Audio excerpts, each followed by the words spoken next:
everyone, welcome back. All right, today is chapter 21, A New Departure in Flavorings.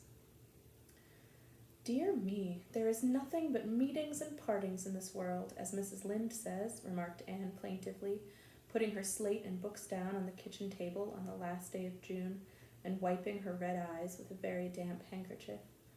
Wasn't it fortunate, Marilla, that I took an extra handkerchief to school today? I had a presentiment that it would be needed. I never thought you were so fond of Mr. Phillips that you'd require 2 handkerchiefs to dry your tears just because he was going away, said Marilla. I don't think I was crying because I was really so very fond of him, reflected Anne. I just cried because all the others did. It was Ruby Gillis started it. Ruby Gillis has always declared she hated Mr. Phillips, but just as soon as he got up to make his farewell speech, she burst into tears. Then all the girls began to cry, one after the other. I tried to hold out, Marilla. I tried to remember the time Mr. Phillips made me sit with a boy, and the time he spelled my name without an E on the blackboard, and how he said I was the worst dunce he ever saw at geometry and laughed at my spelling, and all the times he had been so horrid and sarcastic. But somehow I couldn't, Marilla, and I just had to cry too. Jane Andrews has been talking for a month about how glad she'd be when Mr. Phillips went away, and she declared she'd never shed a tear. Well, she was worse than any of us and had to borrow a handkerchief from her brother. Of course, the boys didn't cry, because she hadn't brought one of her own, not expecting to need it. Oh, Marilla, it was heart-rending. Mr. Phillips made such a beautiful farewell speech beginning, "The time has come for us to part." It was very affecting, and he had tears in his eyes too, Marilla. Oh, I felt dreadfully sorry and remorseful for all the times I'd talked in school and drawn pictures of him on my slate and made fun of him in Prissy. I can tell you I wished I'd been a model pupil like Minnie Andrews. She hadn't anything carrying on her conscience. The girls cried all the way home from school. Carrie Sloane kept saying every few minutes, "The time has come for us to part," and that would start us off again whenever we were in any danger of cheering up. I do feel dreadfully sad, Marilla. But one can't feel quite in the depths of despair with 2 months' vacation before them, can they, Marilla? And besides, we met the new minister and his wife coming from the station. For all I was feeling so bad about Mr. Phillips going away, I couldn't help taking a little interest in a new minister, could I? His wife is very pretty. Not exactly regally lovely, of course. It wouldn't do, I suppose, for a minister to have a regally lovely wife, because it might set a bad example. Mrs. Lynde says the minister's wife over at Newbridge sets a very bad example because she dresses so fashionably. Our new minister's wife was dressed in blue muslin with lovely puffed sleeves and a hat trimmed with roses. Jane Andrews said she thought puffed sleeves were too worldly for a minister's wife, but I didn't make any such uncharitable remark, Marilla, because I know what it is to long for puffed sleeves. Besides, she's only been a minister's wife for a little while, so one should make allowances, shouldn't they? They are going to board with Mrs. Lynde until the manse is ready. If Marilla, in going down to Mrs. Lynde's that evening, was actuated by any motive save her avowed one of returning the quilting frames she had borrowed the preceding winter, it was an amiable weakness shared by most of the Avonlea people. Many a thing Mrs. Lynde had lent, sometimes never expecting to see it again, came home that night in charge of the borrowers thereof. A new minister, and moreover a minister with a wife, was a lawful object of curiosity in a quiet little country settlement where sensations were few and far between. Old Mr. Bentley, the minister whom Anne had found lacking in imagination, had been pastor of Avonlea for 18 years. He was a widower when he came, and a widower he remained, despite the fact that gossip regularly married him to this, that, or the other one every year of his sojourn. In the preceding February he had resigned his charge and departed amid the regrets of his people, most of whom had the affection born of long intercourse for their good old minister, in spite of his shortcomings as an orator. Since then, the Avonlea church had enjoyed a variety of religious dissipation, and listening to the many and various candidates and supplies who came Sunday after Sunday to preach on trial. These stood or fell by the judgment of the fathers and mothers in Israel, but a certain small, red-haired girl who sat meekly in the corner of the old Cuthbert pew also had her opinions about them, and discussed the same in full with Matthew, Marilla always declining from principle to criticize ministers in any shape or form. "I don't think Mr. Smith would have done, Matthew," was Anne's final summing up. "Mrs. Lynde says his delivery was so poor, but I think his worst fault was just like Mr. Bentley's. He had no imagination, and Mr. Terry had too much. He let it run away with him, just as I did mine in the matter of the haunted wood. Besides, Mrs. Lynde says his theology wasn't sound. Mr. Gresham was a very good man, and a very religious man, but he told too many funny stories and made the people laugh in church. He was undignified, and you must have some dignity about a minister, mustn't you, Matthew? I thought Mr. Marshall was decidedly attractive, but Mrs. Lynde says he isn't married, or even engaged, because she made special inquiries about him, and says it would never do to have a young, unmarried minister in Avonlea, because he might marry in the congregation, and that would make trouble. Mrs. Lynde is a very far-seeing woman, isn't she, Matthew? I'm very glad they've called Mr. Allen. I liked him because his sermon was interesting, and he prayed as if he meant it, and not just as if he did it because he was in the habit of it. Mrs. Lynde says he isn't perfect, but says she supposes we couldn't expect a perfect minister for $750 a year, and anyhow, his theology is sound because she questioned him thoroughly on all the points of doctrine. And she knows his wife's people, and they are most respectable, and the women are all good housekeepers. Mrs. Lynde says that sound doctrine in the man and good housekeeping in the woman make an ideal combination for a minister's family. The new minister and his wife were a young, pleasant-faced couple, still in their honeymoon and full of all good and beautiful enthusiasms for their chosen life work. Avonlea opened its heart to them from the start. Old and young liked the frank, cheerful young man with his high ideals, and the bright, gentle little lady who assumed the mistressship of the manse. With Mrs. Allen, Anne felt promptly and wholeheartedly in love. She had discovered another kindred spirit. Mrs. Allen is perfectly lovely, she announced one Sunday afternoon. She's taken our class, and she's a splendid teacher. She said right away she didn't think it was fair for the teacher to ask all the questions. And you know, Marilla, that is exactly what I've always thought. She said we could ask her any questions we liked, and I asked ever so many. I'm good at asking questions, Marilla. I believe you, was Marilla's emphatic comment. Nobody else asked any except Ruby Gillis, and she asked it if there was to be a Sunday school picnic this summer. I didn't think that was a very proper question to ask because it hadn't any connection with the lesson. The lesson was about Daniel in the lion's den, but Mrs. Allen just smiled and said she thought there would be. Mrs. Allen has a lovely smile. She has such exquisite dimples in her cheeks. I wish I had dimples in my cheeks, Marilla. I'm not half so skinny as I was when I came here, but I have no dimples yet. If I had, perhaps I could influence people for good. Mrs. Allen said we ought always to try to influence other people for good. She talked so nice about everything. I never knew before that religion was such a cheerful thing. I always thought it was kind of melancholy, but Mrs. Allen's isn't, and I'd like to be a Christian if I could be one like her. I wouldn't like to be one like Mr. Superintendent Bell. It's very naughty of you to speak so about Mr. Bell, said Marilla severely. Mr. Bell is a real good man. Oh, of course he's good, agreed Anne, but he doesn't seem to get any comfort out of it. If I could be good, I'd dance and sing all day because I was glad of it. I suppose Mrs. Allen is too old to dance and sing, and of course it wouldn't be dignified in a minister's wife. But I can just feel she's glad she's a Christian, and that she'd be one, even if she could get to heaven without it. I suppose we must have Mr. and Mrs. Allen up to tea Sunday soon, said Marilla reflectively. They've been most everywhere but here. Let me see. Next Wednesday would be a good time to have them, but don't say a word to Matthew about it, for if he knew they were coming, he'd find some excuse to be away that day. He'd got so used to Mr. Bentley he didn't mind him, but he's going to find it hard to get acquainted with a new minister, and a new minister's wife would frighten him to death. I'll be as secret as the dead, assured Anne. But oh, Marilla, will you let me make a cake for the occasion? I'd love to do something for Mrs. Allen, and you know I can make a pretty good cake by this time. You can make a layer cake, promised Marilla. Monday and Tuesday, great preparations went on at Green Gables.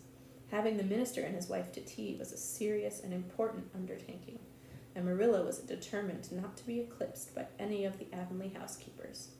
Anne was wild with excitement and delight. She talked it all over with Diana Tuesday night in the twilight, as they sat on the big red stones by the Dryad's bubble, and made rainbows in the water with little twigs dipped in fir balsam. Everything is ready, Diana, except my cake, which I'm to make in the morning, and the baking powder biscuits, which Marilla will make just before tea time. I assure you, Diana, that Marilla and I have had a busy 2 days of it.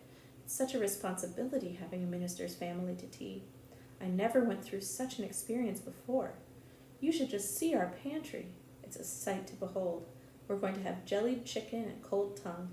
We're to have 2 kinds of jelly, red and yellow, and whipped cream and lemon pie and cherry pie and 3 kinds of cookies and fruit cake and Marilla's famous yellow plum preserves that she keeps especially for ministers, and pound cake and layer cake and biscuits as aforesaid, and new bread and old both in case the minister is dyspeptic and can't eat new.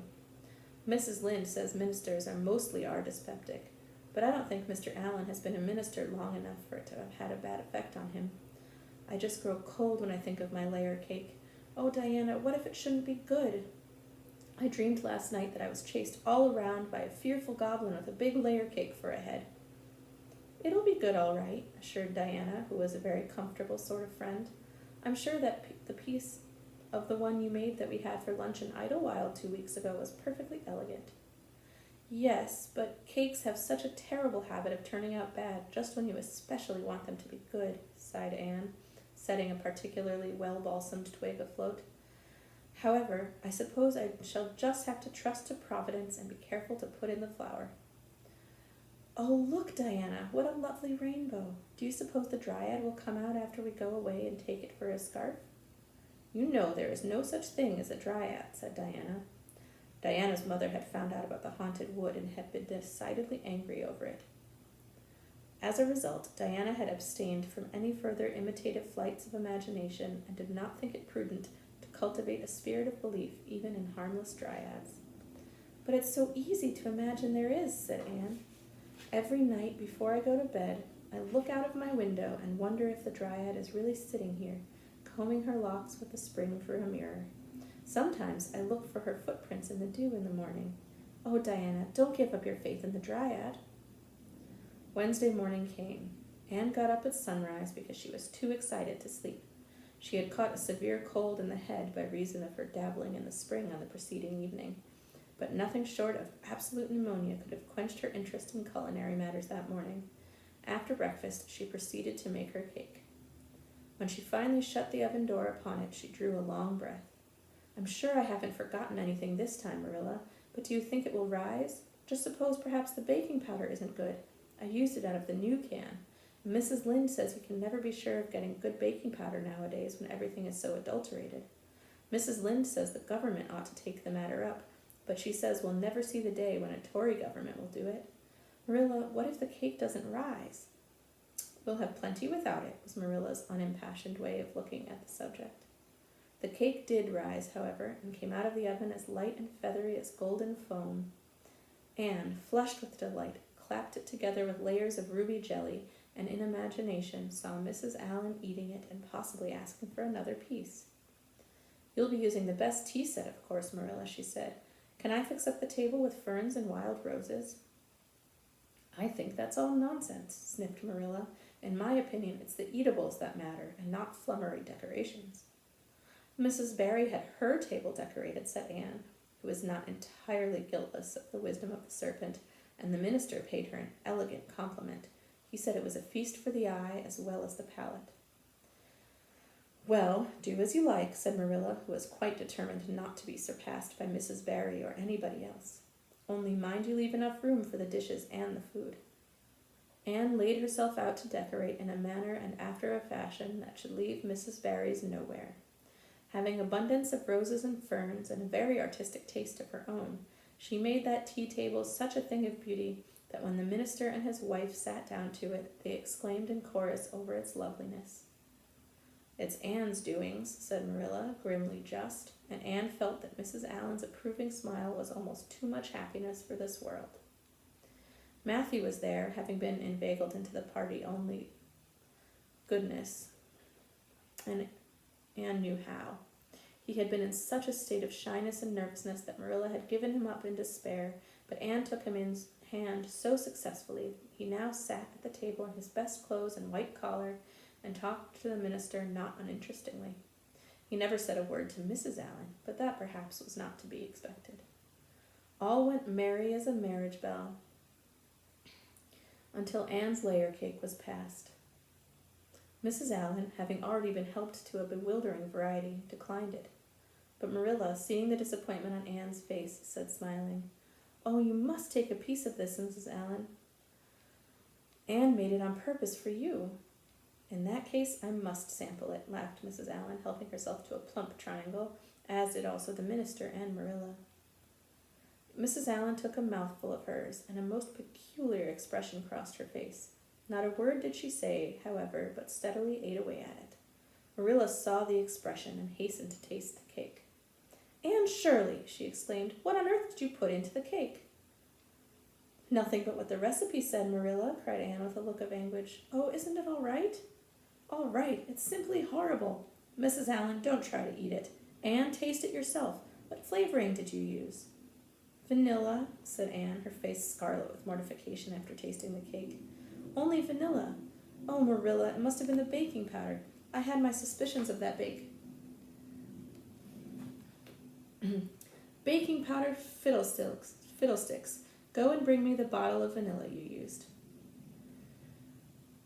Anne fled to the pantry and returned with a small bottle partially filled with a brown liquid and labeled yellowly, "Best vanilla." Marilla took it, uncorked it, smelled it. "Mercy on us, Anne! You flavored that cake with anodyne liniment. I broke the liniment bottle last week and poured what was left into an old empty vanilla bottle. I suppose it's partly my fault. I should have warned you, but for pity's sake, why couldn't you have smelled it?" Anne dissolved into tears under this double disgrace. "I couldn't. I had such a cold."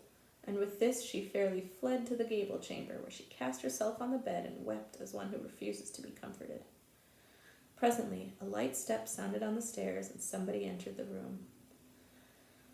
"Oh, Marilla," sobbed Anne without looking up, "I'm disgraced forever. I shall never be able to live this down. It will get out. Things always do get out in Avonlea. Diana will ask me how my cake turned out, and I shall have to tell her the truth. I shall always be pointed at as the girl who flavored a cake with anodyne liniment. The boys in school will never get over laughing at it. Oh, Marilla, if you have a spark of Christian pity, don't tell me that I must go down and wash the dishes after this. I'll wash them when the minister and his wife are gone, but I cannot ever look Mrs. Allen in the face again. Perhaps she'll think I tried to poison her. Mrs. Lynde says she knows an orphan girl who tried to poison her benefactor, but the liniment isn't poisonous. It's meant to be taken internally, although not in cakes. Won't you tell Mrs. Allen so, Marilla?" "Suppose you jump up and tell her so yourself," said a merry voice. Anne flew up to find Mrs. Allen standing by her bed, surveying her with laughing eyes. "My dear little girl, you mustn't cry like this," she said, genuinely disturbed by Anne's tragic face. "Why, it's all just a funny mistake that anybody might make." "Oh, no, it takes me to make such a mistake," said Anne forlornly, "and I wanted to have that cake so nice for you, Mrs. Allen." "Yes, I know, dear, and I assure you I appreciate your kindness and thoughtfulness just as much as if it had turned out all right. Now, you mustn't cry any more, but come down with me and show me your flower garden. Miss Cuthbert tells me you have a little plot all your own. I want to see it, for I'm very much interested in flowers." Anne permitted herself to be led down and comforted, reflecting that it was really providential that Mrs. Allen was a kindred spirit. Nothing more was said about the liniment cake, and when the guests went away, Anne found that she had enjoyed the evening more than could have been expected, considering that terrible incident. Nevertheless, she sighed deeply. "Marilla, isn't it nice to think that tomorrow is a new day with no mistakes in it yet?" "I'll warrant you'll make plenty in it," said Marilla. "I never saw your beat for making mistakes, Anne." "Yes, and well I know it," admitted Anne mournfully. "But have you ever noticed one encouraging thing about me, Marilla? I never make the same mistake twice." "I don't know as that's much benefit when you're always making new ones." "Oh, don't you see, Marilla? There must be a limit to the mistakes one person can make, and when I get to the end of them, then I'll be through with them. That's a very comforting thought." "Well, you better go and give that cake to the pigs," said Marilla.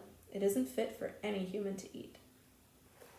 And that is the end of chapter 21. See you tomorrow.